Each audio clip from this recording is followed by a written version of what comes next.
আসসালামু আলাইকুম সবাইকে। আশা করি সবাই খুব ভালো আছেন। আজকে আপনাদের সাথে চটজলদি একটা চিকেনের তান্দুরির রেসিপি নিয়ে আসছি। আজকে আমি ফার্স্টে চিকেনগুলোকে ভালো করে ধুয়ে পরিষ্কার করে চামড়া ছাড়িয়ে এখানে সুন্দর করে মুছে নিয়েছি ড্রাই করে, যেন বেশি ওয়াটার না থাকে। আর আমি লেগ পিস নিয়েছি, লেগ পিসগুলোকে ভালো করে মাঝখান দিয়ে কেটে নিয়েছি যেন ভেতরে সুন্দর করে মশলা ঢুকে। আমি এইদিকে দুইভাবে কেটেছি আর ওই পাশে এক সাইডে সুন্দর করে কেটে এগুলোকে এখন আমি মশলা দিব। তার মধ্যে ফার্স্ট আমি দিচ্ছি ইয়োগার্ট। আমি 2 টেবিল স্পুন মতন ইয়োগার্ট দিলাম, একটা পিস অফ লেবু রস দিলাম। আমি লেবু রস খুব বেশি দেবো না, যেহেতু ইয়োগার্ট দিয়েছি, এইটুকুতেই এনাফ হবে। আর এরপরে আমি সানে তান্দুরি মশলাটা ইউজ করব। এটা একটু ঝাল হয়, আমি 1 টেবিল স্পুন মতন ইউজ করব, কারণ আমার বাচ্চারা খাবে, ওরা অত ঝাল খেতে পারে না। তারপরে আমি আমার বাসায় ভাজা ধনে আর জিরা জিরা আমি গুঁড়া করে রেখেছিলাম, সেটা 1 চামচ দিলাম। আর এটা আমি চাট মশলা দিলাম, যে কোনো চাট মশলা ইউজ করতে পারেন, এটা টেস্টটাকে অনেক বেশি বাড়ায়। আর এখানে আদা বাটা দিব, আমি রসুন বাটা ইউজ করি না সাধারণত এই ধরনের তান্দুরিগুলোতে, শুধু আদা বাটাই দিই।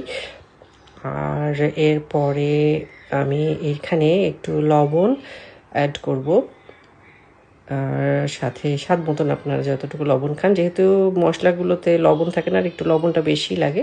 আর আমি এই রেসিপিটা শেয়ার করার মেইন কারণ হলো, আজকে আমি এটা আমার এয়ার ফ্রায়ারে দেখাবো যে কত কম তেলে এটা হয়। আমি জাস্ট মনে হয় 1 কি 2 টেবিল স্পুন মতন অয়েল দিলাম, খুবই অল্প, এবং এটাকে আমি মাখিয়ে রেখে দেবো। এই তেল দিয়েই আমি এই পুরো রান্নাটা এয়ার ফ্রায়ারে করব। এই তান্দুরিটা এত মজা হয় এয়ার ফ্রায়ারে, এবং তেল এত কম লাগে, সেজন্য এটা শেয়ার করলাম। আপনারা বাংলাদেশেও এখন এয়ার ফ্রায়ার পাওয়া যায়, এবং এয়ার ফ্রায়ারে আমি সব রকমের রান্না, লাইক মাছ ভাজা থেকে শুরু করে নাগেটস, বাচ্চাদের নাগেটস, চিপস সব কিছুই ভাজি। তো আমি এয়ার ফ্রায়ারের মধ্যে একটা ছোট আবার এয়ার ফ্রায়ার বেকিং একটা প্লাস্টিকের বোল বসিয়ে দিয়েছি। আমি এর মধ্যে করব, কারণ না হলে এয়ার ফ্রায়ারটা একটু বেশি নোংরা হয়।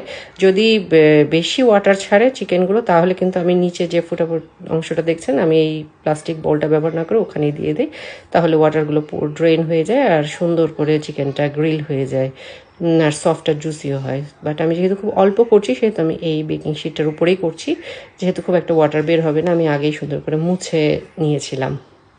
এখন আমি এটা এয়ার ফ্রায়ারের সেটিংয়ে, এয়ার ফ্রায়ারে চিকেনের লেগ পিসের জন্য সেটিং থাকেই, তো সেই হিসেবে আমি এয়ার ফ্রায়ারটা অন করে দেব।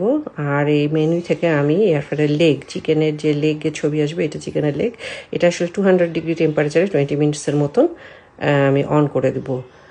এখানে যদিও একবারে এটা হয়ে যায়, বাট আমি আসলে একটু ভালো করে গ্রিল করা পছন্দ করি। তো এই যে 20 মিনিটস পরে এটা চেহারা আমি উল্টিয়ে দিলাম, এরকম এই পাশটা এক পাশ বেক হয়েছে, আর এক পাশ আমি এখন বেক করবো আবার উল্টিয়ে দিয়ে। এখানে কিছু জুস জুস ভাবও আছে, দেখেন এখনও হয়নি প্রপারলি, 20 মিনিটসে প্রপারলি হয় না। সো আমি আবার 20 মিনিটসের জন্য দিব, যেন এই হোয়াইট ভাবটা চলে যায়, মশলাগুলো সুন্দরভাবে ইনসাইডে যায়। সো আমি আবার সেটিং থেকে 20 মিনিটসের জন্য 200 ডিগ্রি সেলসিয়াসে সিলেক্ট করে দেব। এইটা গরম গরম খেতে খুবই মজা লাগে। আমার এই যে হয়ে গেছে 20 মিনিটস পরে, দেখেন কি সুন্দর তেলটা বের হয়ে গেছে। আমি তেল 1 চামচ কি 2 চামচ দিছি, বাট দেখেন কি সুন্দর তেল বের হয়েছে, আর কালারটাও খুব সুন্দর হচ্ছে, আর খুব মজা হয় খেতে এয়ার ফ্রায়ারে। এটা আমার কাছে খুবই হেলদিও লাগে, এবং খেয়ে আপনার মানে কোনো আনকমফোর্টেবল ফিল হবে না, মানে মনে হবে না যে অনেক হেভি কিছু খেয়েছেন। খুবই লাইট, খুবই ভালো লাগে। আমি মশলাও খুব বেশি ইউজ করি না, কারণ অতিরিক্ত গ্রেভি আমার ভালো লাগে না।